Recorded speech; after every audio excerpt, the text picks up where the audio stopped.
Hello viewers, today we're going to continue with the installation of the cylinder head after the installation of the pistons. So let me show you where am I. So this is the cylinder head. I have taken it back from the machine shop. I'm going to post some random videos about this before and after the machine shop. But just want to show you, I have removed all the studs on the exhaust side and I'm going to change them with these studs, which are looking like that, with this Torx ending on them. The part number is this right here, and yeah, this is the difference between both of the studs. As you can see, this is a little bit longer, and let's do some measurement. This is the original stud, which is 7 grams, and the new one is around 9 grams. So we have 18 studs, and this means we're going to increase the weight with 36 grams of the cylinder head. After that, yeah, we're going to use this Supertech springs and retainers. I'm going to show you after a minute how they look like. Here are the old springs and retainers. This is the valves. So now I'm just going to install the new studs, and we're going to continue along with the installation of the valves.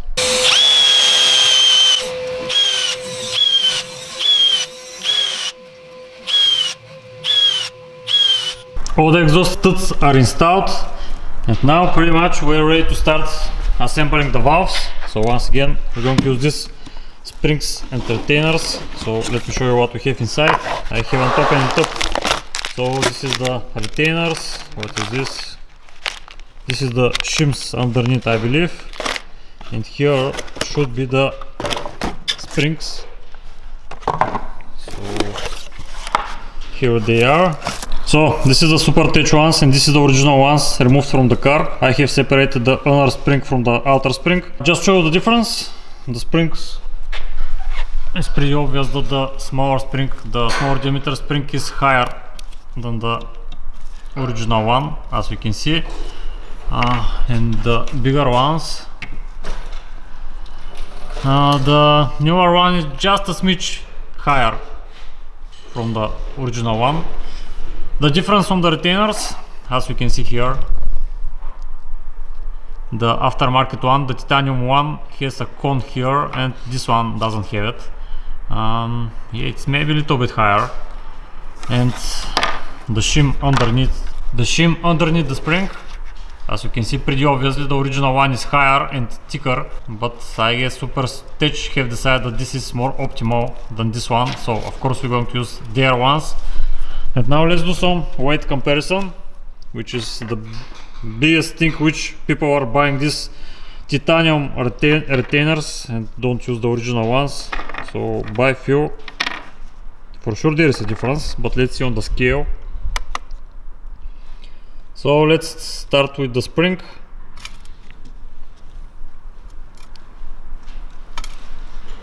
So 36.2. The outer spring, the bigger diameter. Here we are 40.6. Let's try once again.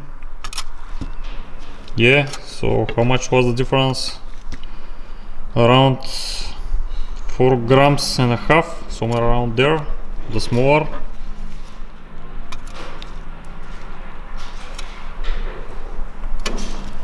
$14.5. And the original one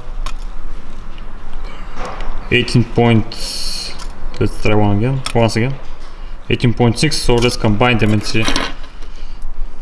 Okay, the original one 59.2. yeah, 59.2. and if we combine this,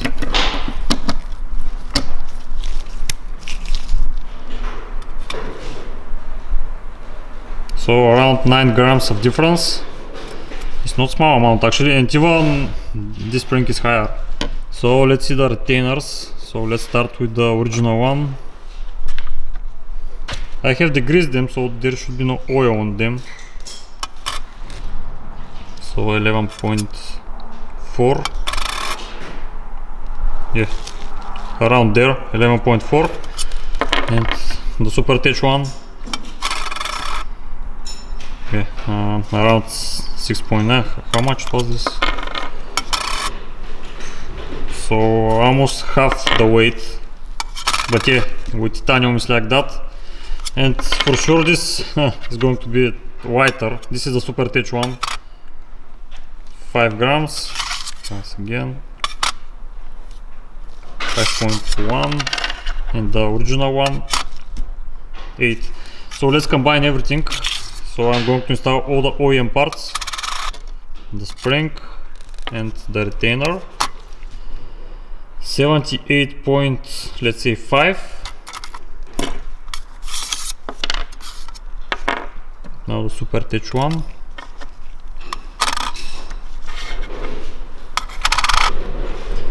So roughly 16 grams of difference on only one valve. And yet here is not only 16 grams, because we have a lot of movement here and it's totally different case. It's not like the studs, of course. So just wanted to show you the difference in weight, because I know a lot of people want these titanium retainers because of this. So let's start installing them. Okay, so about the cylinder head, I'm going to send it to the machine shop, which going to replace all the valve guides, and after that they're going to do all the valve seats. They're going to repair all the angles of the intake and the exhaust ports. They just going to do the surfacing on the cylinder head as little as possible.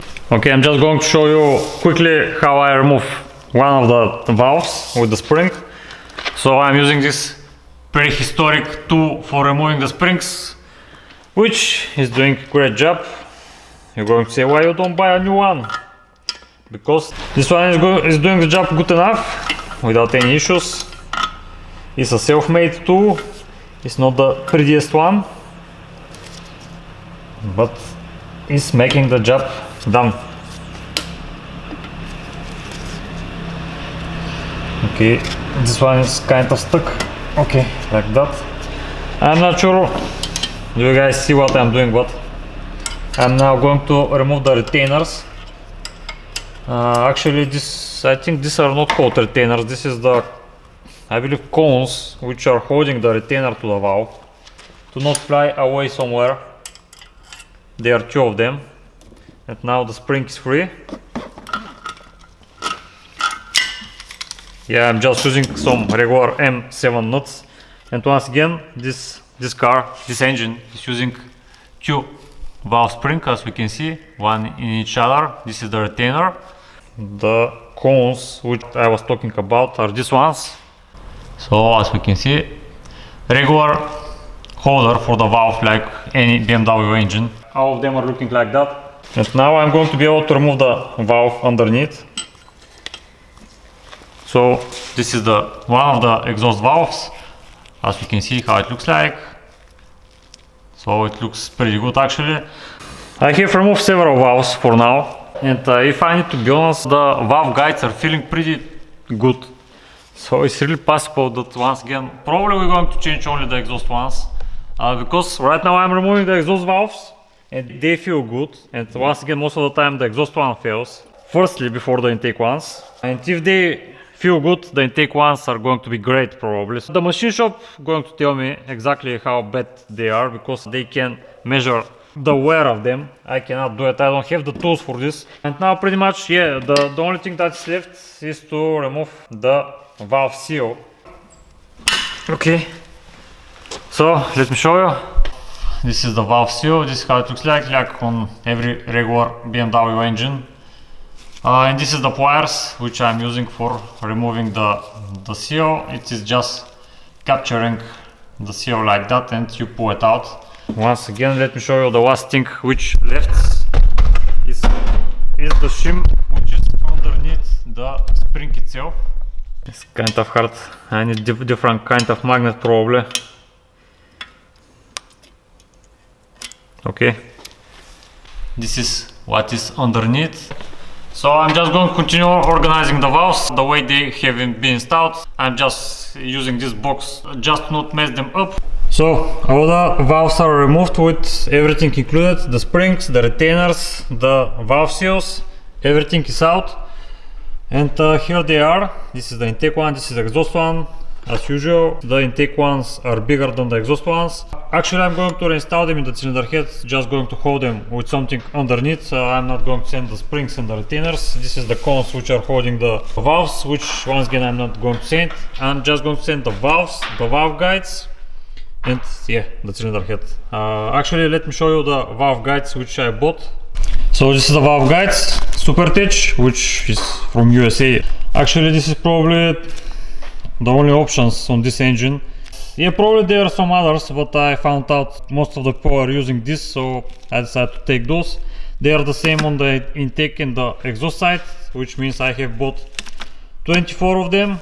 I'm pretty sure that we are not going to use all of them, because just by feeling the dragness in every each valve, I'm pretty sure the intake ones are going to be fine. Once again, the exhaust ones feel a little bit of play, but intake ones I'm pretty sure that it's going to be in spec. But once again, I'm going to use my trusted machine shop, which is going to check this for sure. I'm going to show in the end how many we have changed, but yeah, this is the ones which we're going to use. I'm going to use the OEM valves. I'm not going to change them for now. I'm not going to pour the cylinder head. So let me just show you how it looks underneath, and after that I'm going to clean it, pack it up and send it to the machine shop. Okay, so this is how it looks underneath with all the valves removed. As we can see, once again, the intake ports are looking like a brand new ones, and pretty much all the valve beds are looking pretty good without any spots which seems that it had problems with it.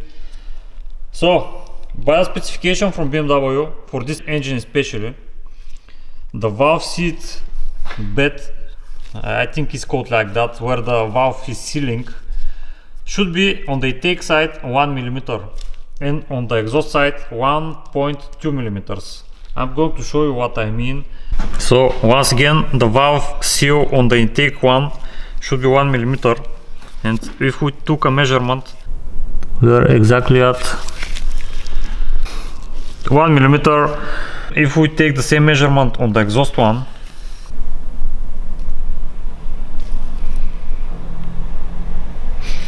yeah, we are pretty close to the spec. So the thing which I'm going to want from the shop is to reseat the valves and keep this spec. Once again, 1 mm on the intake and 1.2 on the exhaust. And yeah, there are some angles which we need to take in mind. And now with the power of editing, you're going to see how it turns out after just a moment. Okay, so after a few days or maybe a week or two, the cylinder head is back. As we can see, it's resurfaced. This is how much they took, 0.13 mm, which is not small amount, but nothing we can do about it. So we're going to see what we're going to do with the cylinder head, because this engine has only one thickness of cylinder head, and the other thicknesses are on an aftermarket scale. So I'm going to see what I'm going to figure it out. So all the valves are reseated on the valve seats. They have done all the angles. Let me show you one of the valves. So just a second. So this is one of the intake valves. This is how it looks like. This is the valve seat with especially this angle here. They have done everything, and actually it turns out that all the valve guides are in perfect shape. So I didn't need to use any of my guides. So all the intake ones and the exhaust ones were in perfect shape. I'm just going to measure now the total height of the cylinder head, so to determine what type of thickness gasket I'm going to use, because this is really important. You don't want to have issues with this.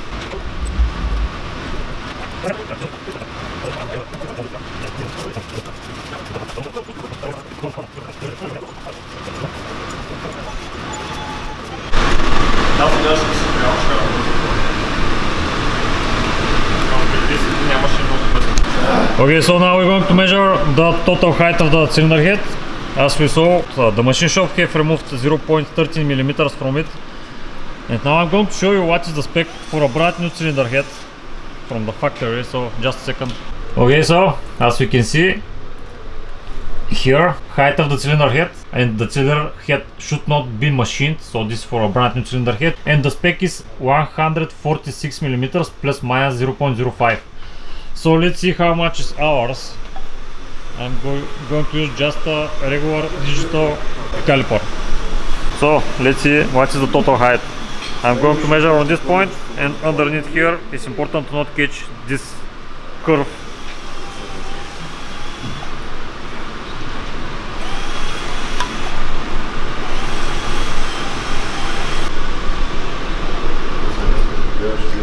So I'm measuring around 145.9. So this means from a brand new cylinder head we are missing roughly 0.1 millimeters, and as we saw we have removed 0.13, which means this should be the first time that this cylinder head have been machined and resurfaced.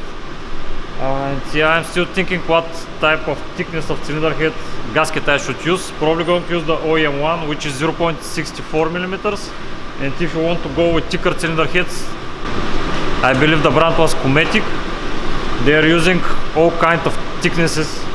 You can go from 0.5 to, I believe, 2 millimeters of thickness, which is pretty much the original thickness of cylinder heads on the regular BMW engines. I'm going to see, probably going to use the original 0.64 millimeters. We're going to continue with the upgrade of the oil pump, which is really common issues with these ACE54 engines, especially because of this nut here, which everyone is welding. Yeah, we're not going to do this. The other issue that this oil pump has, that the shaft of the oil pump sometimes shorts out. The only way to fix this issue is to completely change the shaft. This is why I have took this VAC Motorsport kit for reinforcing the oil pump. It came with this gear plus the shaft plus the bolt.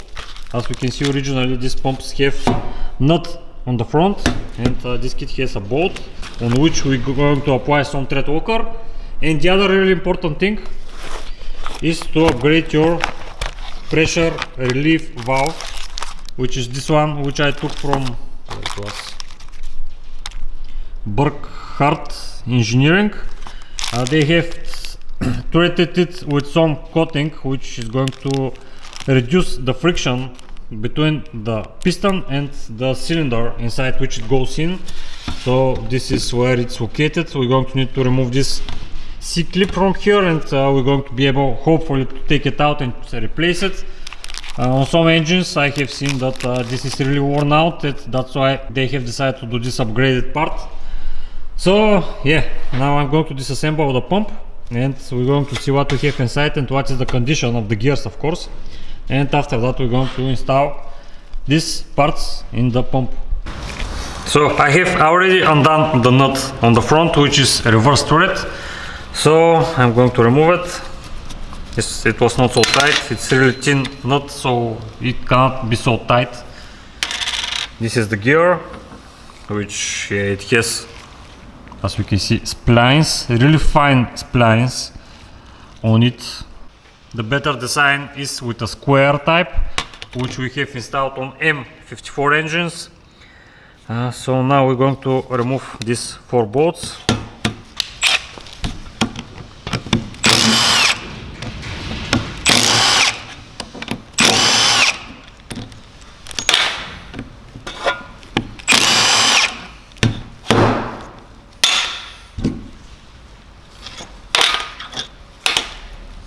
Okay, the spacers left there.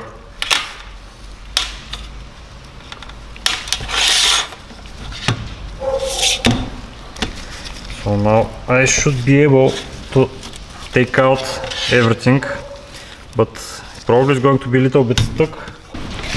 And yeah, I'm kind of sick, guys, so sorry about my coughing, but this is how it goes.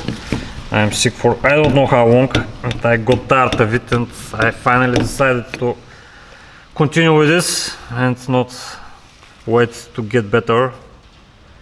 So yeah, this is the first part.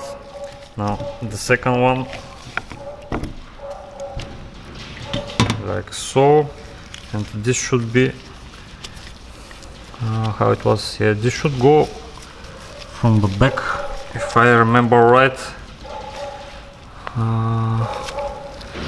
but it's kind of stuck.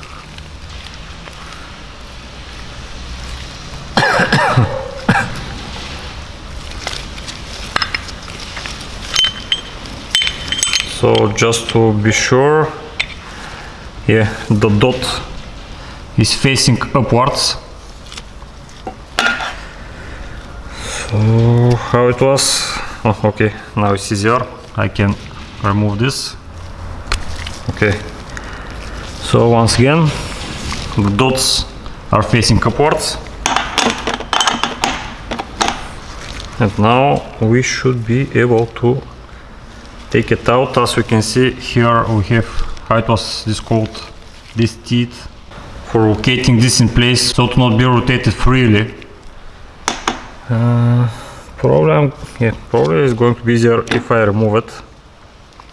Here it is. As you can see, half moon, or how to call it, I'm not sure. So I'm going to leave it here.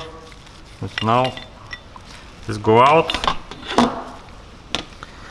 and we should be able to remove this other outer part. I don't know, this was called stator, like on the alternators, and this was called rotor, something like that. Not 100% sure. Once again, the dot is facing upwards. Probably it's not end of the world if you mix them. I believe they are identical, but we're going to of course assemble it as it should be. So now I'm going to clean it a little bit, and I'm going to inspect for some wear inside and on the stator and on the rotor. I'm going to check it, and after that we're going to continue. Actually, let's try to remove this control piston. Most of the time it's kind of stuck inside.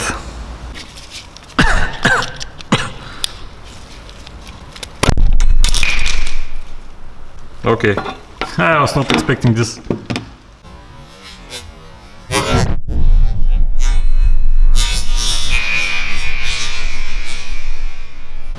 Most of the time this is really stuck inside, but in our case it flew out of its place really easy, really surprising. So this is the spring which was inside. This is the, let's call the retaining cover with the O-ring which is holding the oil to not get out of from there, to not lose pressure.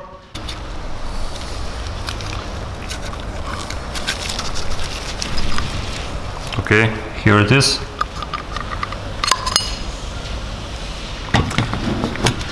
So actually it doesn't look so bad. It has some signs of scurbing here. I have seen much worse. As we can see here too, the polishing. And yeah, pretty much this is it.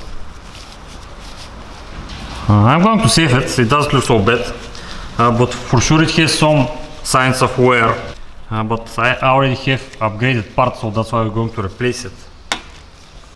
So once again, this is the cap which is holding everything in place, the spring, and it's this is how the assembly look like, and the C-clip is on the top. Okay, I have cleaned pretty much everything. So I have checked for some scarfing. Yeah, it has some small amounts, of course, as we can see here, the rubbing on the body of the oil pump, but this is normal. You cannot see oil pump without scars like this. Yeah, if it's a brand new one, probably you're going to see it. The biggest issue which I found out is where it was. It is here. So if you take a closer look, you're going to see some fittings here, as we can see. I don't know how they happen, because I don't see anywhere on the stators or on the rotors, on the gears of the oil pump. I don't see anywhere on them. They look really good and smooth without any signs of wear. But as you can see here, we have some fittings. They almost cannot feel it with a finger or with a nail, but they are here, I'm not going to lie. yeah, I think it's not the end of the world. I'm going to live with it, so I'm going to reassemble everything back together. But first of all, we're going to need to remove the rotor of this shaft and reinstall it on the new shaft of the VAC Motorsport 1 before reinstalling everything back together. So the thing which we're going to do, let me first show you the both shafts. So the height of the original shaft is 93.6 and the height of the aftermarket shaft is 0.2 millimeters shorter. And here I'm measuring from the point to which the gear is going to be installed. Probably it's possible to have some difference in the gear also. We're going to measure how much this rotor is pressed in this shaft. So how much it is, let's see, roughly 62.3 or 4, somewhere around that. We are measuring that because we want to be sure that we're going to press fit the rotor once again on the same height as is on the original one. So if you not do this, you're going to have some issues. That's why I'm measuring it. And now I'm going to go on the press and I'm going to first remove the rotor from the original shaft, and after that I'm going to press it in the aftermarket one. So I think if I measure it like that, it's going to be a little bit more accurate.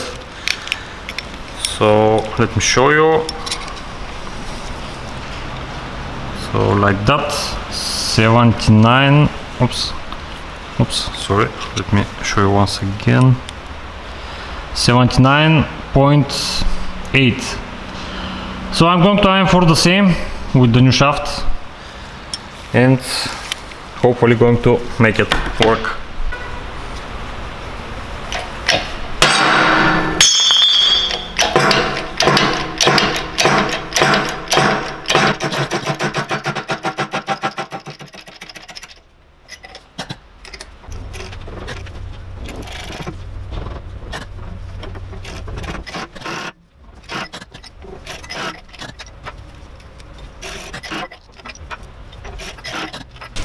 Okay, just to show you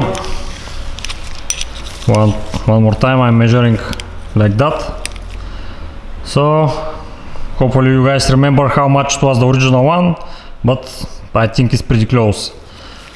So actually on a second check while I was working on this shaft, I saw that I have some small damage on this rotor. Where it was, yeah, here. Let me zoom in. As we can see here, we have some small indentation, but I think it's going to live with it. And yeah, on some other parts it has some small scarfings, but nothing crazy. Okay, now I'm going to reassemble everything back together. So I'm going to use the assembly loop to assemble everything as good as possible. It's going to get messy, no doubt about it. Once again, the dot is pointing upwards.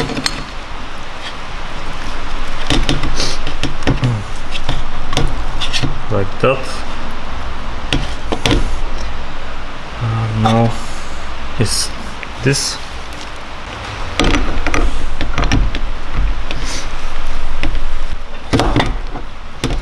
Okay, the next thing is this. So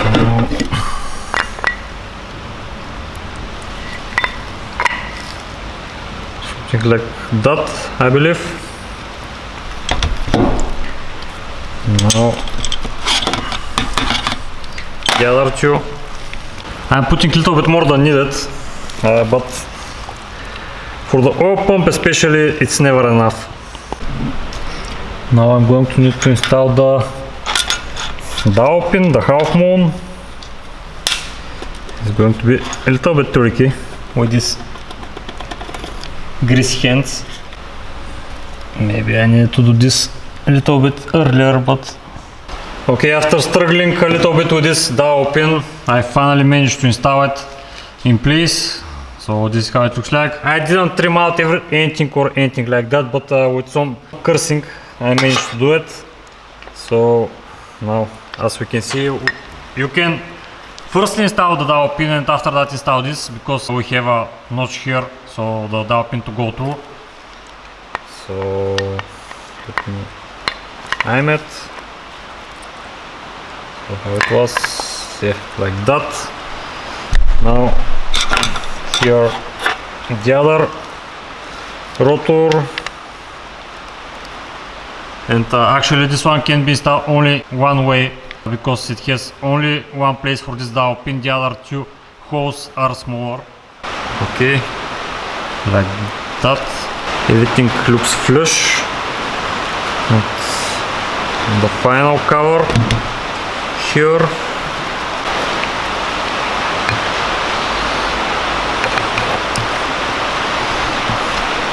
How it was, I think something like that.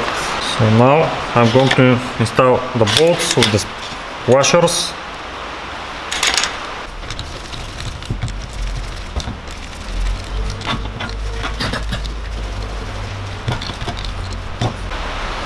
Okay, I'm going to tighten up these bolts to 10 Newton meters.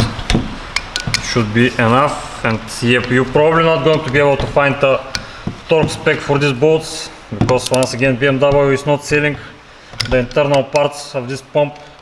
So this means that they are not going to provide you a torque spec for those.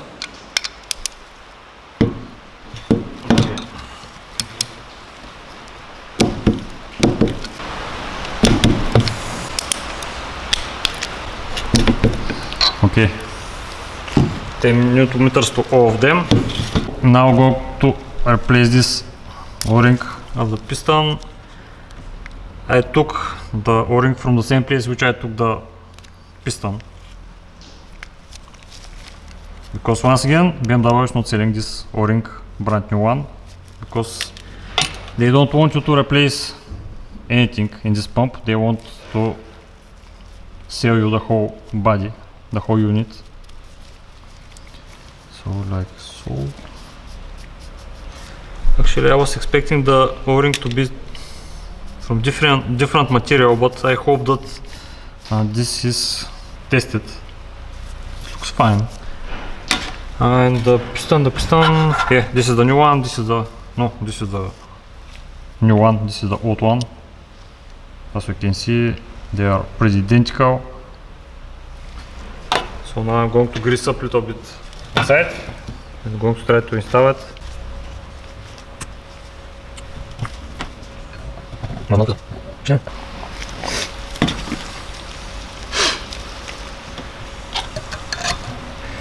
Okay, now the hardest part, to install the cover with the retainer C-clip.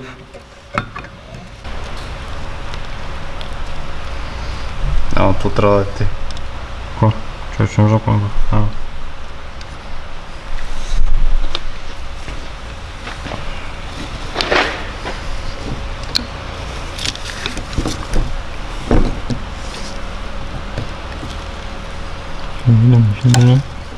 Готово. Okay, the C-clip is installed, and pretty much this is everything here. The only thing that's left is to install the gear for the oil pump, but I'm going to install it when I install it in the engine. Okay, so I think I'm ready to install the oil pump. It should be straightforward. So it's going to be like that. I'm just going to, for the last time, put some assembly loop inside this hole here. So to be sure that everything is going to be looped as good as possible. I know this is overkill most of the things, but especially on these engines which have seen a lot of abuse, you need to be extra precautious, and still sometimes something can fail. But I am doing the best that I can and hope for the best. So as you can see, we have dowel pins, so it's pretty easy to install it.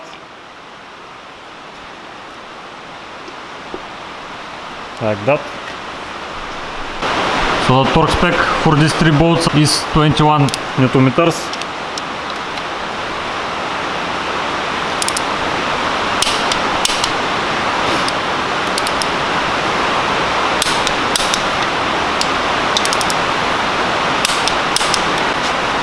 Now I'm going to remove this gear. I'm going to replace it with a brand new one.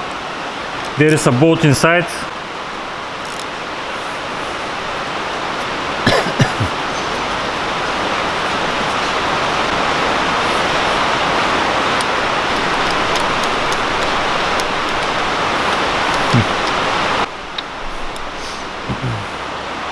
So this is how it looks like.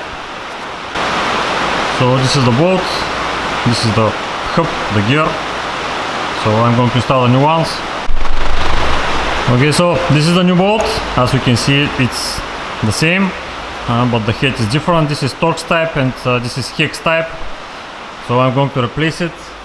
So this is the new gear, this is the old gear. As you can see, we're going to need to exchange the dowel pin on this gear. As you can see, we have bigger hole here, so I'm going to place it here. And here I'm replacing this because most of the time these teeth on these gears are getting sharper and is wearing down the timing chain much more faster. That's why it's a good idea to change this. So I have transferred the dowel pin and there is a larger hole in the crankshaft for it. So it should be like that. Okay. On the newer bolt I'm going to apply just a smidge of thread locker, like that. So, and the torque spec for this bolt is 10 Newton meters, like that. It's just for fixing the gear in place, but if you don't have these bolts, it's not end of the day because the 4 bigger bolts are going to hold it in place for sure when you install the crankshaft pulley. Yeah, BMW have decided that it's needed, so we're going to leave it. Most of the BMW engines don't have a bolt like this for holding this gear in place. Okay, so now I'm going to install the chain for the oil pump. I have bought a new chain. This is the part number. So let's take it out.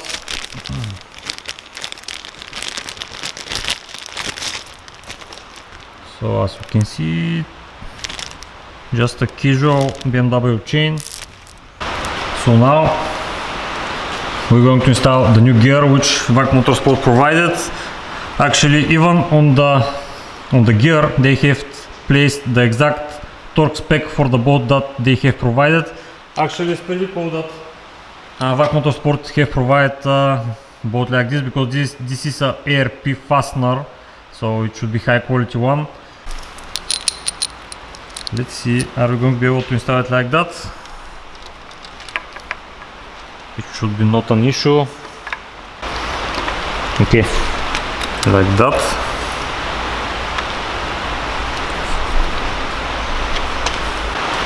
So of course I'm going to use just a regular thread locker, the blue one. I'm going to put a little bit more than usual. I want to be sure that this is not going anywhere. I want to be sure that threads are going to be full with it. So this should be enough. And once again, this is a reverse thread bolt. So it should go like that. So let me convert this 26 foot-pounds to Newton meters because I don't know how much it is. So as you can see, it's 35 Newton meters, 26 foot-pounds, 35. Okay, I'm going to go to 35 and a half. Oh, oops. So, oops, yeah, it should be reverse. So hopefully the crankshaft is not going to rotate. Yeah, it's going to rotate. I need to hold it somehow. So I'm just going to use the rubber handle to block it from rotating. Okay, hopefully you guys hearing. So 35 and a half. Okay, I'm going to turn it back. Okay. So if we take a closer look on the bolt which we have tightened up, we have a hole in it. So to be extra careful, I guess, and we can wire strip it on these two hoses. Alright, I forget how it was called, wire secure it or something like that. Right now I don't have something to use, but I'm going to do it a little bit later on. So now I'm going to need to install the oil pump chain tensioner, which is this one. This is how it looks like.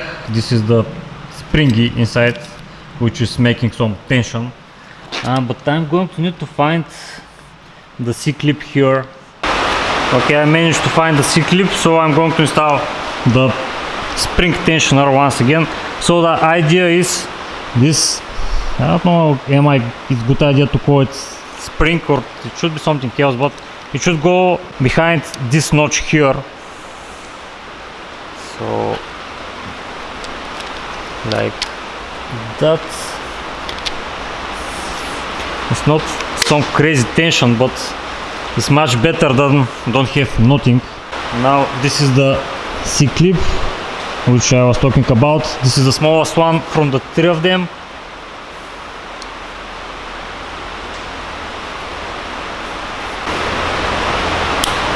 Okay, like that, and it's not going anywhere. So the chain is with much less swag, like that for sure.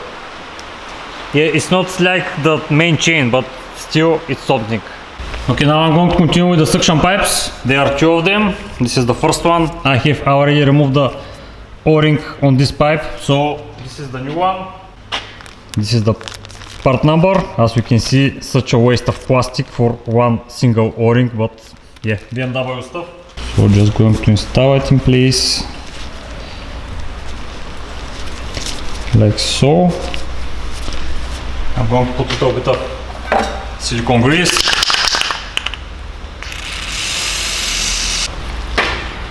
And how it was, should be something like that. Okay. Now the other one, just going to clean it a little bit.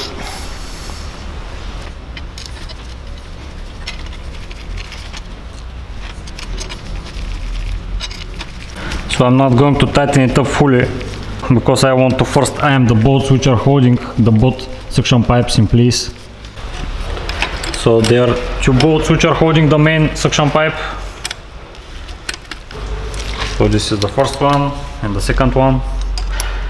So I need to recheck how it was originally. I don't exactly remember here how it was. The smaller pipe was going in front or behind the bracket on the main cap. I need to recheck that, so give me a second. Okay, so my bad, it should not be like that. The return pipe should be on the front, so it should be like that.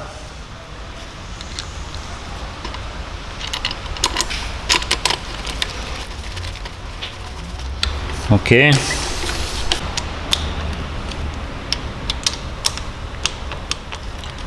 Okay, it seems okay, like that.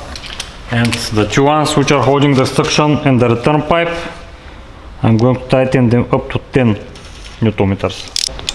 Okay.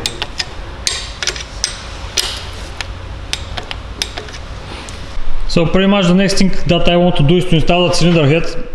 But before installing the cylinder head, we're going to need to install the main chain plus the two main timing chain guides, because I'm pretty sure that after that, if you install cylinder head, you're not going to be able to install the timing chain guides because they are really massive and you're not going to have enough space for it. So that's why we need to do it right now, and after that install the cylinder head. Okay, so the new timing chain, the main timing chain, this is the part number which I'm going to use. It's probably the only one that it has. So I'm going to leave it be like that. Okay, I hate when this happens. They put their markings on them and now I need to clean up this glue over the guide. Yeah, it sucks. So let me clean up this guide and we're going to continue. Okay, I cleaned it up, so now I'm going to install it. This one at least doesn't need cleaning. So like that. Now I'm going to put the both C-clips. so they are identical. They are just bigger than the C-clip for the tensioner of the oil pump chain.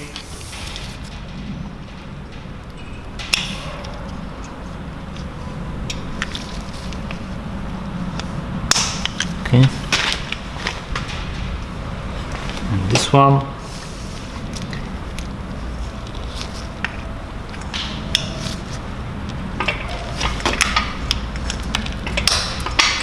Okay, it's not going anywhere anymore. So pretty much, I think this is everything needs to be done before installing the cylinder head. So now I'm going to rotate the engine, probably going to use some zip tie to hold them together like that, and yeah, install the cylinder head. Okay, so pretty much I'm ready to install the cylinder head. As I told you, I have attached the chain and the both guides with the zip ties. It's going to be a little bit easier to install the cylinder head because they are going to be a little bit on our way, but I think we're going to manage to do it. I have cleaned up and degreased all the threads for the cylinder head bolts. I have cleaned and degreased the surface on the cylinder block, and pretty much the cylinder head is ready to be taken and be installed. I have installed all of the retainers, springs of Supertech, plus the new valve seals, the valves, and yeah, pretty obviously everything is ready. So yeah, let me show you underneath. This is how it looks underneath with all the valves installed. Everything looks like a brand new cylinder head, and as we can see, we have removed 0.13 millimeters of the surface. And for those of you that are going to wonder, I'm going to use the original thickness of the cylinder head gasket. I forget how much it was, 0.60 something I believe it was, but yeah, I'm going to recheck it. I'm not going to use a thicker one, so this is how I'm going to use it. Probably if the machine shop have removed more than 0.2, probably then I was going to consider a thicker cylinder head gasket, but with only 0.13 I think we're going to be fine. So now let's start reassembling everything back together. I'm going to use the OEM bolts. I'm not going to use some ARP ones or something like this because I'm not doing forced induction. And actually I think to install these grills, which are preventing the adjustment washer to fall down inside the engine in the open before installing the cylinder head, because now it's going to be a little bit easier. So in total I believe we had 5 or 6 of them. And yeah, I decided to buy one brand new one just to see what's going to be the difference between a new and old one. So yeah, if you look at like that, this is just a little bit darker, the old one, but they are just a smidge difference in design. As we can see, the middle grill is a little bit thinner than the outside, and on the old ones all of them are the same thickness. So I'm not sure why they decided to change this design, but yeah. So I'm going to install them now. Okay, so let's give it a try. As you can see, the maneuver around here, the timing chain and the guides is going to be a little bit tricky.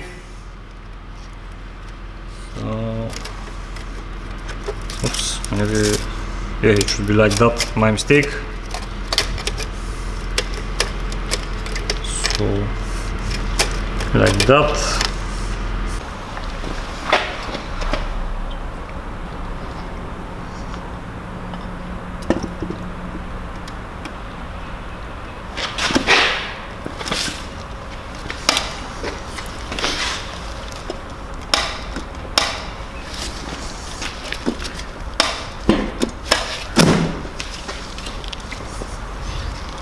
Okay, it seems flush. Okay, so this is the bolt, the original one which I'm going to use. Don't forget to install a spacer, and you need to lubricate the threads, the shim and the head of the bolt here with some regular oil, like on every BMW engine. I'm doing it like that.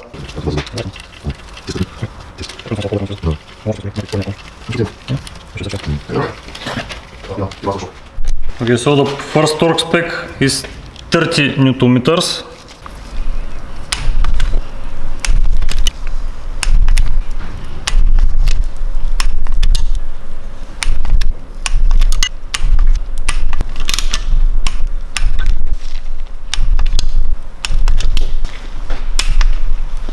Okay, so the second stage is 90 degrees.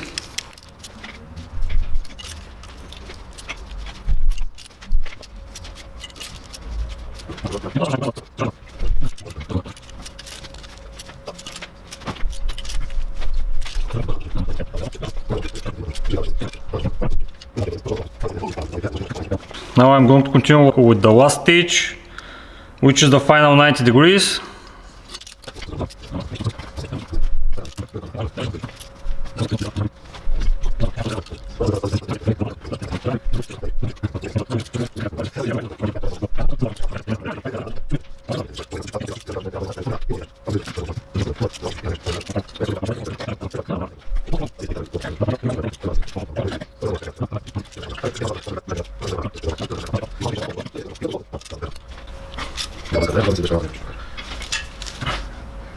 All the bolts are tightened up to spec. The only two ones that left to be installed are these two ones here, which are looking like that.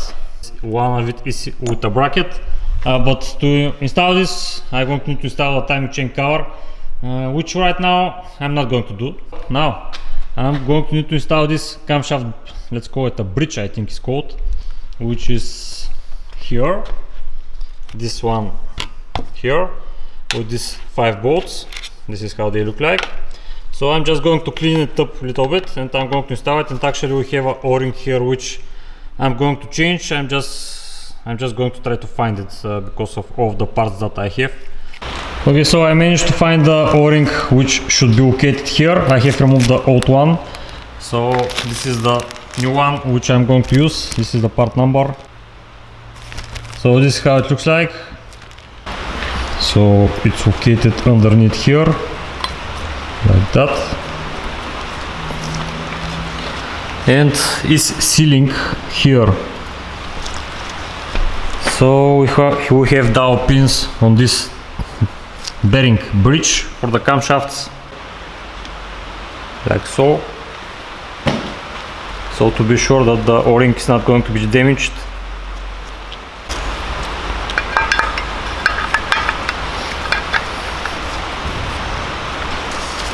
It's hot with 5 bolts, and actually I tried really hard to find a torque spec for these bolts, but I did not manage to do it. So because it's 8mm bolt, I'm just going to tighten it up to 22 Newton meters, like most of the BMW engines. When you have a 8mm bolt, it's 22 Newton meters. So I'm going to stick to this plan.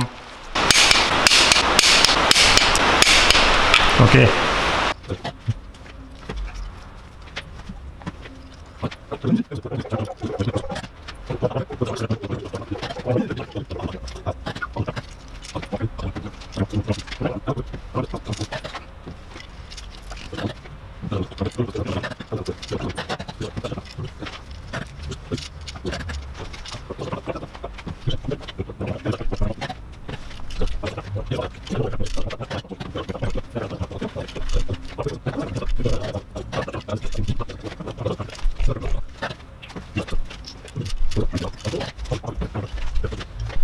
Okay, so the both shafts for the valve shims are installed, and this is the walking bolt which is locating them in place.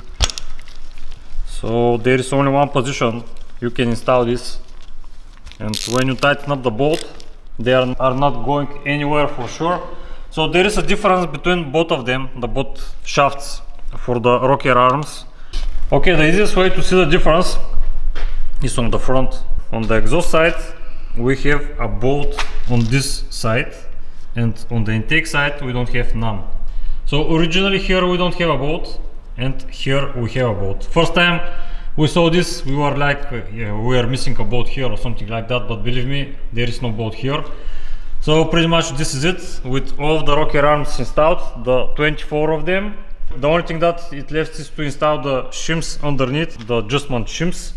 Now I'm going to install the shims, and actually we have organized them when we have removed everything. Because we have reseated the valves, probably we're going to need to do some adjustments for sure, because when you reseat the valve for sure the clearance is going to be different. Most of the time it's going to be tighter.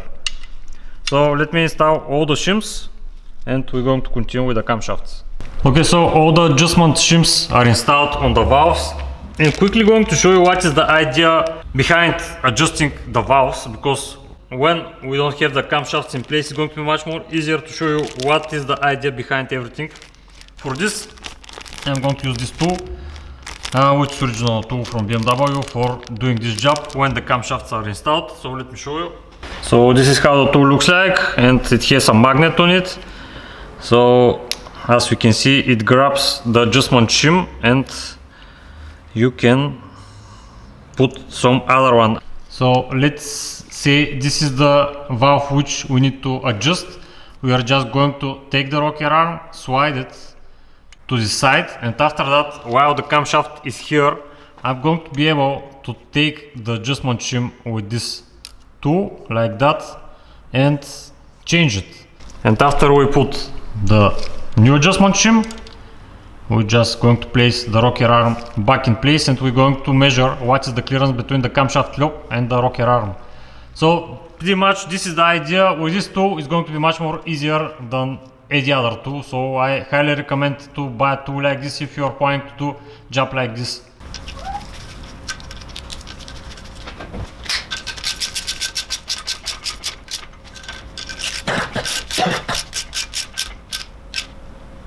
Okay, just some quick information about the camshafts. Because they are looking pretty identical and there are no part numbers on them, just to recognize which one is exhaust and which one is intake is pretty easy by looking of this, let's say, lining here, and we don't have it on the exhaust one. So the intake one has this lining and the exhaust one doesn't have.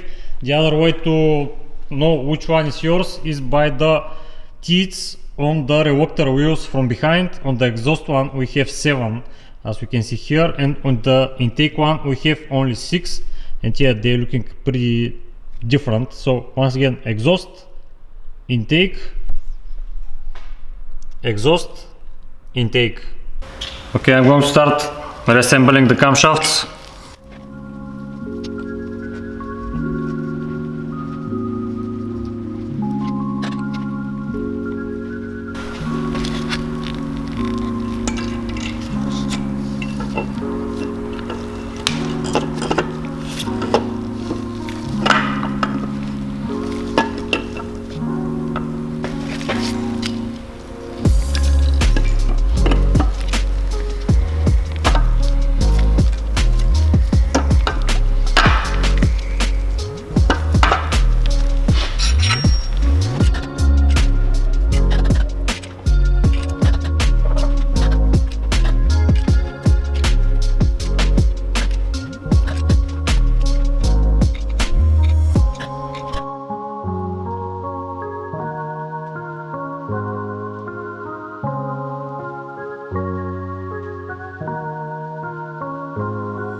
Okay, I'm going to torque down all the camshaft bearing caps to 15 Newton meters.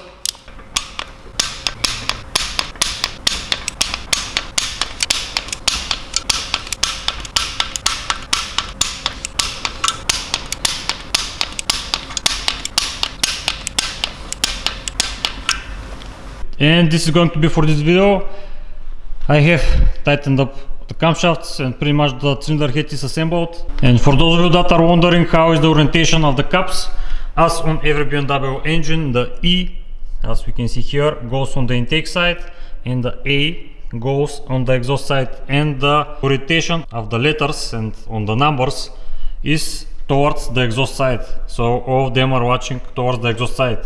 So from A7 to A2 and from E E2 to A7, as we can see here. And we have this cap which is between the two camshafts. In the next video we're going to continue with the timing of this engine. So yeah, I'm going to leave it for the next video because this one as usual is getting kind of long. So okay guys, thank you for watching and see you in the next video.